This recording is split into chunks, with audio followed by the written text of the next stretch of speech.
girl trapped in icy river, until a police dog hears her cries. Jessica Miller never imagined that an ordinary morning in the Rocky Mountains would turn into the scariest day of her life. The 22-year-old had left home after a terrible argument with her grandmother Margaret, unaware that one misstep would change everything forever. It happened as she tried to cross the frozen creek. The ice gave way beneath her feet. The icy winter waters of Aspen wrapped around her like invisible claws, instantly paralyzing her muscles. Her desperate screams echoed through the silent valley as her hands clawed at the ice, which cracked with every movement. "Help! Someone help me!" Jessica cried, feeling the biting cold steal her breath. Across the valley, William Thompson was walking with his four-legged companion along the trail he had known for over 20 years. The retired military policeman kept his morning routine even at 65, always accompanied by Duke, a trained German shepherd who had been his partner during his service days. Duke stopped abruptly, his ears perking up in full alert. The dog began barking insistently, pulling William toward the cries he couldn't yet hear. "What is it, boy?" the man murmured, trusting the animal's sharp instincts.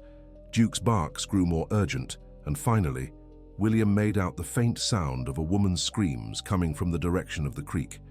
His heart raced as he grasped the gravity of the situation. Jessica felt her strength fading fast.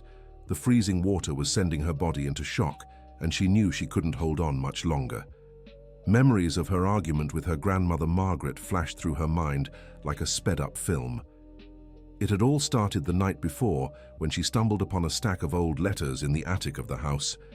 Letters that revealed a decades-old family secret.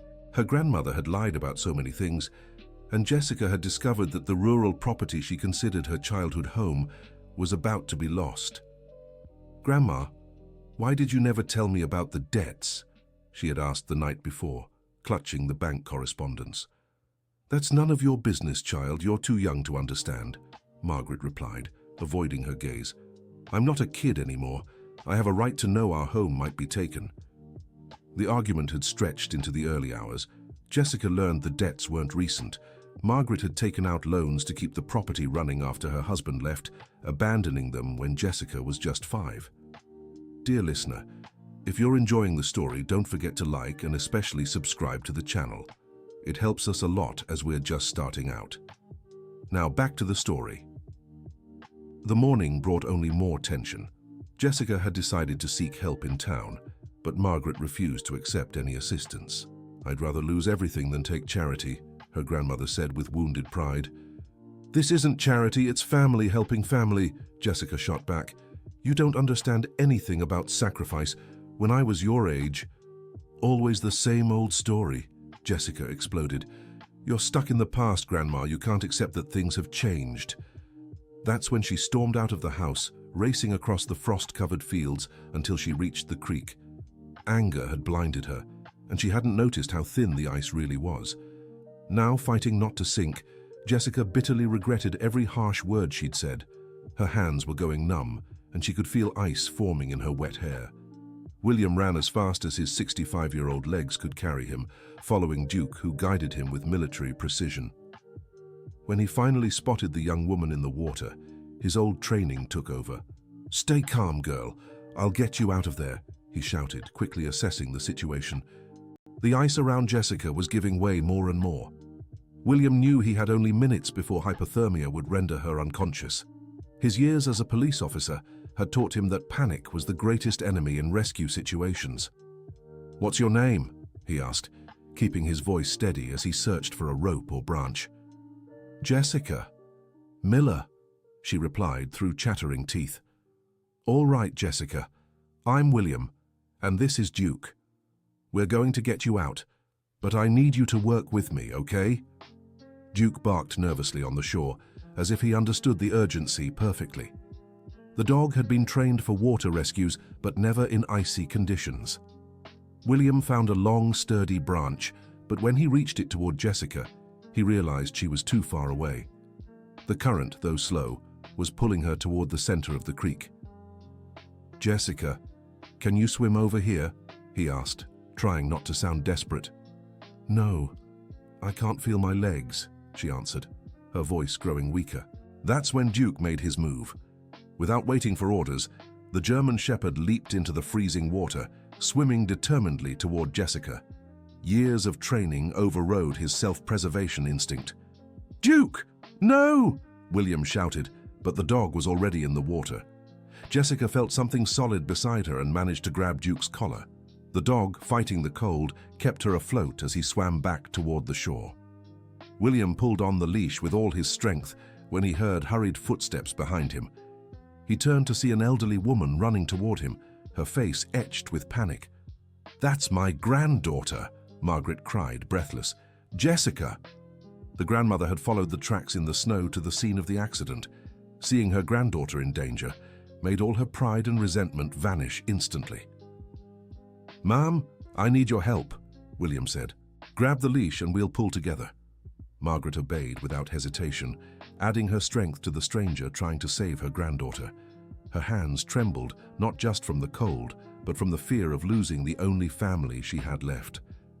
"I'm sorry, my dear," she called to Jessica. "I'm sorry for everything." Jessica heard her grandmother's voice like a distant echo. Hypothermia was clouding her mind, but she managed to whisper, I'm sorry too, Grandma. I didn't mean those things." Duke was giving his all, but Jessica's weight and the current made the rescue increasingly difficult. The dog panted heavily, and William knew he had to act fast. "Margaret, is that your name?" he asked as he pulled. "Yes," she answered, never taking her eyes off Jessica. "You'll need to lie on the ice and stretch as far as you can. I'll hold your legs so you don't fall." It was risky, but their only chance. Margaret, despite her 70 years, didn't hesitate to position herself on the thin ice. Dear listener, if you're enjoying the story, take a moment to like and especially subscribe to the channel. It helps us a lot as we're just starting out. Now, back to the story.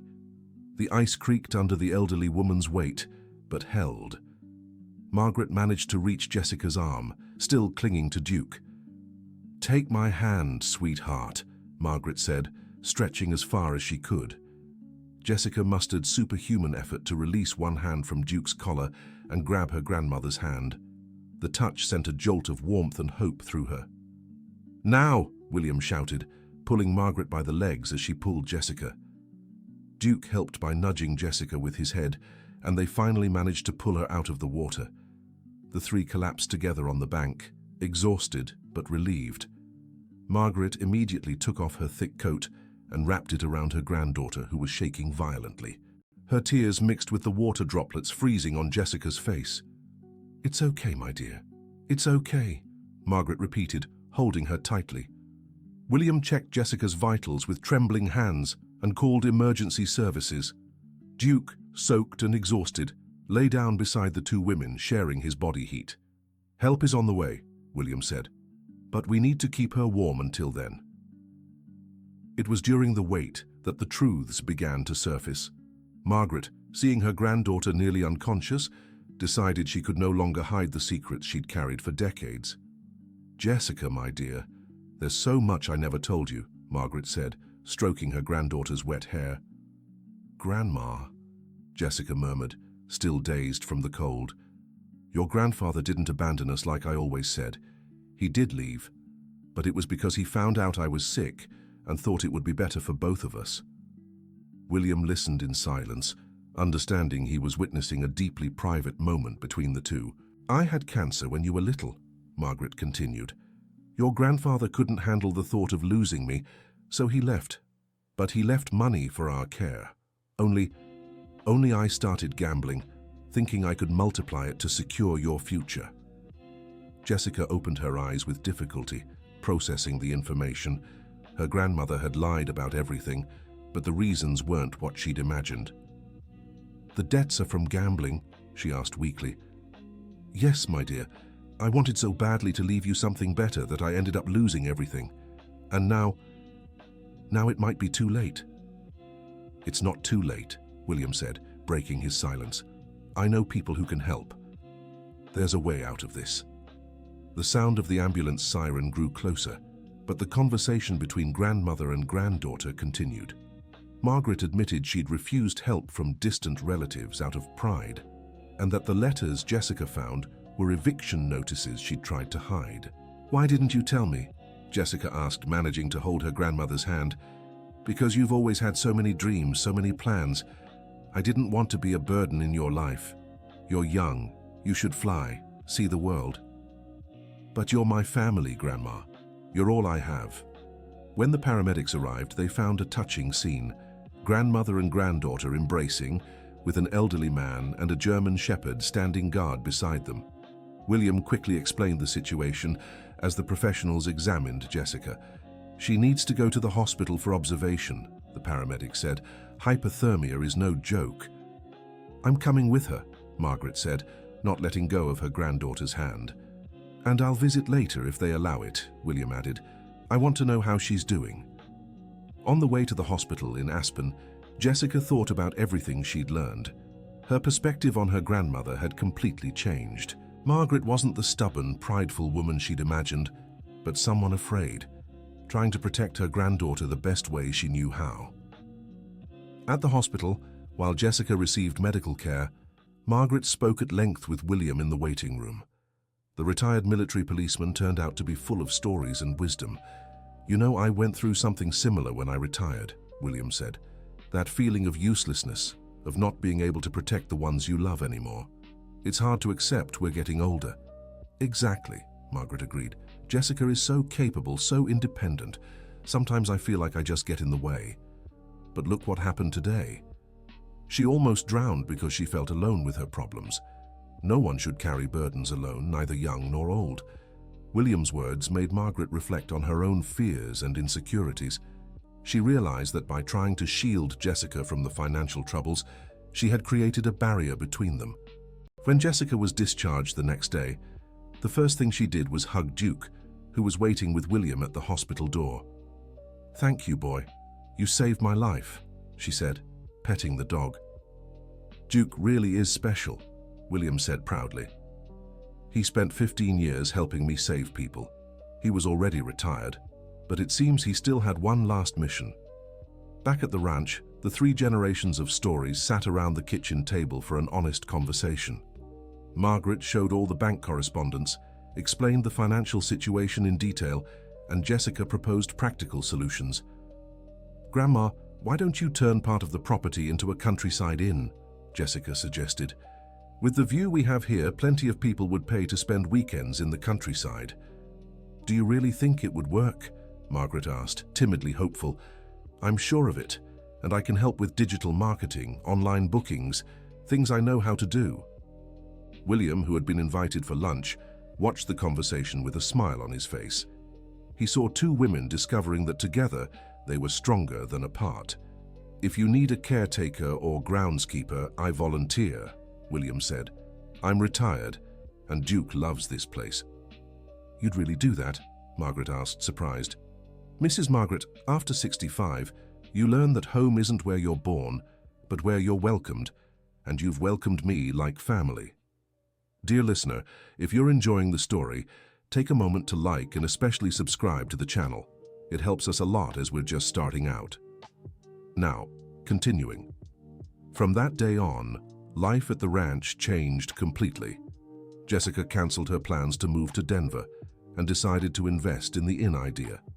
Margaret, in turn, discovered she had so much knowledge about gardening and regional cooking to share with guests. William moved into a small caretaker's cottage on the property, and Duke gained a vast territory to patrol. The dog, who had been struggling with age-related health issues, seemed to have found new life with the space and companionship. The first few weeks were tough. They had to renegotiate debts with the bank, sell some valuables, and invest Jessica's savings into renovating 2 rooms in the main house. "I don't know if we'll make it," Margaret said one afternoon, staring at the bills spread across the table. "We will, Grandma. Together we're stronger," Jessica replied, taking her grandmother's hand. The first booking came through a rural tourism website. It was a couple from Denver looking for a quiet place to celebrate their anniversary. Margaret was nervous, but Jessica reassured her. "You cook better than any chef, and your stories about the region are fascinating. It'll be perfect." The couple arrived on a Friday afternoon and were greeted by William and Duke, who had become part of the attraction. The former military officer shared stories from his service days, always seasoned with humor and life wisdom. Margaret prepared a regional dinner with homemade coffee cakes, fig jam, and a beef stew with squash that had the guests asking for the recipe. Jessica organized a walk to the creek where she had nearly drowned, now a scenic spot on the property. "This place is magical," the guest remarked. "The sense of peace here is unmatched." "And the rescue story is incredible," her husband added. "You should write a book." The review left by the couple on the website was so positive that other reservations started coming in. Jessica discovered she had a talent for management and marketing, while Margaret proved to be a natural-born hostess. William became the informal guide for the region's trails, always accompanied by Duke. The dog, despite his physical limitations, loved meeting new people and became the lodge's official mascot. But it wasn't all smooth sailing. One day, Margaret fainted in the kitchen while preparing breakfast for a group of guests. Jessica found her collapsed and immediately called William for help. "Grandma, what happened?" asked Jessica, frantic. "It must be exhaustion," said Margaret, trying to get up. "No, this isn't normal. We're going to the doctor now." At the hospital, they discovered Margaret had high blood pressure and signs of stress. The doctor recommended more rest and less worry. "Mrs. Margaret, you're working too hard," said the doctor. "You need to delegate more tasks." "But the lodge depends on me," she protested. "The lodge depends on you being well," Jessica corrected. "What good is success if we lose our health?" This episode made Jessica realize she'd been pushing her grandmother too hard. They needed to hire help or reduce the number of guests. "I have an idea," said William during a conversation on the porch. "What if we hire Mrs. Barbara's daughter from town? She's unemployed and has experience in hospitality." "Is that possible?" asked Margaret. "Let's talk to her," Jessica decided. Ashley, Mrs. Barbara's daughter, was 35 and had lost her job at a lodge in Breckenridge due to the pandemic. When she heard about the opportunity, she was thrilled.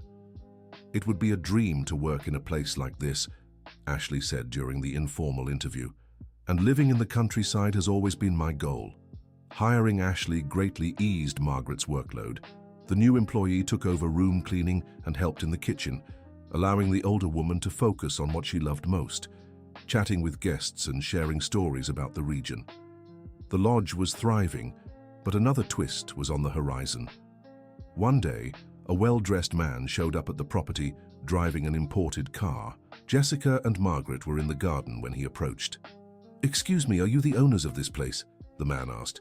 "We are. How can I help you?" Jessica replied. "My name is Richard Parker. I represent a group of investors interested in acquiring rural properties in the area." Margaret paled. Despite the lodge's success, they were still paying off the renegotiated bank debts. "We're not interested in selling," Jessica said quickly. "Not even for a price well above market value," Richard insisted. "We're prepared to make an offer you can't refuse." "The answer is no," Jessica reiterated, but she noticed Margaret looked thoughtful. After the man left, the two talked at length. Margaret admitted the offer had tempted her, not out of greed but fear of losing everything again. "What if we can't keep the lodge running?" Margaret asked. "What if reservations slow down? Grandma, you're afraid of what might happen in the future, but you're forgetting to celebrate what we've already achieved," Jessica said. 6 months ago, we were two women at odds, about to lose our home. Today, we have a thriving lodge, employees, and a new family. William, who overheard the conversation, joined them on the porch. "Can I share my thoughts?" he asked. "Of course," said Margaret.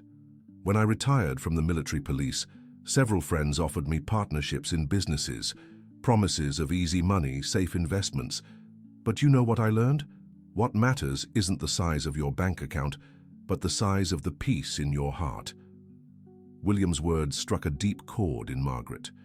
She looked around, saw Duke playing in the garden, heard Ashley's laughter in the kitchen, and felt Jessica's warm embrace. "You're right," she told William. "And you're right," she said, turning to Jessica. "This place isn't just our income. It's our home." But Richard Parker didn't give up easily. He returned the following week, this time with a lawyer and a folder full of documents. "Ladies, I've researched your financial situation," Richard said bluntly. "I know you still owe the bank. My offer could settle all your debts and leave you with a substantial amount to start fresh somewhere else." How did you get this information? Jessica asked angrily. Financial records aren't as private as people think, Richard replied with a smile that Jessica found unsettling. Margaret felt violated and disrespected. The psychological pressure was working, and she began to wonder if they really had a choice. I need to talk to my granddaughter, Margaret said. Of course, but don't take too long. Offers like this have an expiration date. That night was one of the hardest since the river accident. Margaret barely slept, imagining catastrophic scenarios where they lost everything again. What if he's right? She asked Jessica. What if we're fooling ourselves? Grandma, do you remember how you felt when you saw me fall into the river? Jessica asked. I felt like the world was ending, Margaret replied. And what did you do? I ran after you. I didn't think about anything else. Exactly. You didn't hesitate, you didn't calculate risks, you didn't think about a plan B, you just fought for what you love. That's what we need to do now. The next morning, Richard returned for their answer. He found the 3 generations gathered on the porch, Margaret, Jessica, and William, with Duke lying at the former officer's feet. Have you made a decision? Richard asked. Yes, Margaret answered, standing with dignity. Our answer is no, this place is not for sale. You're making a mistake, Richard insisted. The real estate market here is going to explode in the next few years. You'll regret it. Maybe, Jessica said, but we'd rather regret the choices we make than the chances we miss out of fear. Richard left visibly irritated, but the 3 on the porch felt an overwhelming peace. They had chosen to stay together, no matter the cost. The following weeks brought new challenges. The bank where they had renegotiated their debts changed its policies and began pressuring for faster payments. Some reservations were cancelled due to unstable weather, and Ashley had to take a few days off to care for her sick mother. It's really tough, Jessica admitted on a rainy afternoon, looking over the bills. But we're together, Margaret said, and that makes all the difference. Then came an unexpected call. It was from the TV show Country Life, interested in doing a feature on rural tourism in the Rocky Mountains. You were recommended by several guests, the producer explained. They say your story is inspiring. The segment aired on a Sunday morning and had an immediate impact. The inn's phone didn't stop ringing all week. Reservations poured in from all over Colorado and even other states. We won't be able to handle all this demand, Jessica said, excited but worried. Then we'll grow slowly, Margaret suggested. With quality, no rush. William proposed an idea that changed the inn's future forever. How about we organize a monthly event here, he suggested. Something like Storytelling Night, where I share stories from my time as an officer. Margaret talks about the region's history, and you serve a themed dinner. The first Storytelling Night took place on a full moon Saturday. 20 people gathered in the main hall of the house, which had been decorated with old photos of the region and historical artifacts. William shared stories from his years of service, always highlighting the positive moments and times of community unity. Margaret spoke about the first German and Italian immigrants who arrived in the area, spicing up the narrative with local legends. And this inn has its own story of perseverance, Margaret said at the end of the evening. It was here that a stubborn grandmother and an impatient granddaughter learned that family is the most precious thing we have. The guests were moved, and many asked to record the stories. A journalist in attendance wrote an article about the event, which was published in several travel magazines. The success was so great that they had to limit storytelling nights to once a month, always sold out. The inn became a reference not just for lodging, but for preserving local culture. Duke, despite his growing physical limitations, remained an important part of the experience. Guests loved hearing about his heroic past and his protective instincts. One day, however, Duke began showing clear signs that his journey was coming to an end. William noticed his longtime companion was suffering. Duke is tired, William told Jessica and Margaret one morning. I think it's time to let him rest. What are you saying? Jessica asked. I'm saying it might be time to say goodbye. He's lived a full life, but now he's in pain. The decision to let Duke go was one of the hardest they faced. The dog had become a symbol of the inn and part of the family. William took him for one last walk to the creek where it all began. Thank you, my friend, William said, petting the dog. You've fulfilled your mission. You saved far more than one life that day. Duke passed peacefully on a spring morning, sleeping in the sun on the inn's porch. William, Margaret, and Jessica held a small farewell ceremony, planting a tree in his honor. Losing Duke saddened everyone, but it also strengthened the bond between the three of them. William, who had lost his last companion, felt even more like part of the family. Duke taught us that love has no age, Margaret said during the small memorial. He loved until his last day, protected until his final moment. Months later, William came home with a surprise, a German Shepherd puppy.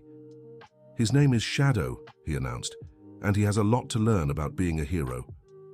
Shadow grew up hearing stories about Duke and seemed to inherit his predecessor's protective instincts. Soon, he became the inn's new attraction, charming guests of all ages. The inn celebrated 2 years of operation with an emotional party. All the guests who had stayed there were invited, and many came to celebrate. I never imagined a tragedy could turn into so much joy, Margaret said during her thank you speech. It wasn't the tragedy that brought joy, Jessica corrected. It was the love we discovered for each other. William, at 67, had found a new family and a new purpose. Ashley became a minority partner in the inn and brought fresh ideas to expand their services. How about offering local craft workshops, she suggested. We could teach guests how to make traditional pieces from the region. The idea was a hit. Margaret, who had learned embroidery and crochet in her youth, became the informal instructor. William taught wilderness survival and navigation skills. Jessica discovered a talent for event planning and began organizing weddings and celebrations at the inn. The first wedding took place on an autumn evening with an outdoor ceremony overlooking the mountains. "This place truly is magical," the bride remarked. "Here, you can feel that love is possible." 3 years after the river accident, the inn had a 6-month waiting list for reservations. The debts had been paid off, the property was fully renovated, and they now had a team of 5 employees. But the greatest treasure they had gained wasn't financial. It was the bond between grandmother and granddaughter, which had completely transformed. "You know what I've learned, Grandma?" Jessica said one afternoon as they watched the guests milling about in the garden. "What, my dear?" "I've learned that family isn't just about sharing the same blood. It's about choosing to stay together through hard times." Margaret smiled and pointed to William, who was teaching a group of children how to identify animal tracks. "William is proof of that. And Ashley, too. And all the guests who keep coming back as if this were their home." "Exactly. And Duke, who gave his life to save me without even knowing me. And Shadow, who carries on the tradition," Margaret added, watching the puppy play with the children. Just then, Richard Parker appeared again, but this time with a different proposal. "I'm here as a guest," he said without his usual arrogance. "I'd like to reserve the hall for my parents' wedding anniversary." Margaret and Jessica exchanged surprised glances. "Your parents want to celebrate here?" Jessica asked. "Actually, it was their idea. They saw the story on TV and were fascinated by your journey. My father said he wants to meet people who chose love over money." Richard's parents' celebration became a milestone in the inn's history. The 80-year-old couple moved everyone with their love story, which had lasted over 50 years. "The two of you remind me of how we were at the beginning," the elderly woman said to Margaret and Jessica. "Two different generations learning to love each other." Richard approached Margaret during the party. "Mrs. Margaret, I apologize for the pressure I put on you years ago. I didn't understand back then the value of what you had here." "Do you understand now?" Margaret asked. "Perfectly. Success isn't measured in money, but in smiles. And here I see so many smiles." The conversation with Richard made Margaret reflect on how far they'd come. Since the day of the river accident, so much had changed. She was no longer the proud, closed-off woman she'd once been, and Jessica was no longer the impatient, misunderstood young girl. "You know what amazes me the most?" William said one night, as the three of them gazed at the stars from the porch. "What?" the two women asked. "How you managed to turn pain into joy, fear into courage, separation into unity." "It wasn't just us," Jessica said. "It was Duke who taught us to save each other." "And you who showed that family is also a choice," Margaret added. End of story. Now tell us what you thought of this story and where you're watching from. If you have something to share, leave us a sincere comment. Do you think Jessica and Margaret made the right decisions? We'd love to hear your thoughts. Thank you so much for joining us. Don't forget to like and, most importantly, subscribe to the channel so you don't miss other heartwarming stories.